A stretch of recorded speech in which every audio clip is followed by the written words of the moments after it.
আসসালামু আলাইকুম রহমতুল্লাহ বরকাতুহু। আমি আলহাজ মোহাম্মদ মাসুদ পারভেজ, চেয়ারম্যান জাতীয় মানব কল্যাণ ফোরাম, অধিকার আদায়ের কথা বলি। রমজানুল মুবারকের আজ দ্বিতীয় দিন। মনটা খুব ভারাক্রান্ত মন লয়ে কথাটা বলছি। কথাটা হচ্ছে মানুষের জবান, মানুষের মুখ, মানুষের মুখের ভাষা। আসলে মুখের যে কথা, জবান, মুখের থুতুর থেকেও অমূল্য হয়ে গেছে।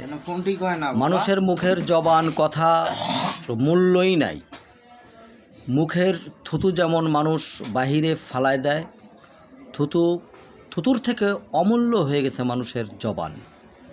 সর্ব সেক্টরের কথাই বলছি, সে আলেম হন, মজ্জেম হন, ইমাম হন, মাদ্রাসার খতিব, পরিচালক, যেই হন না কেন, যে প্রশাসনই হন না কেন, যে সাংবাদিক, শ্রমিক নেতা, সর্বস্তরের মানব জাতির কথা বললাম।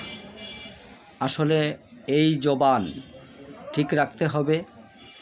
মানুষের জবান যদি ঠিক না থাকে, কোনো কিছুই ঠিক থাকবে না। পুরুষ হোক আর মহিলা হোক, নাভির নিচেই অর্থাৎ দুই রানের চিপা এবং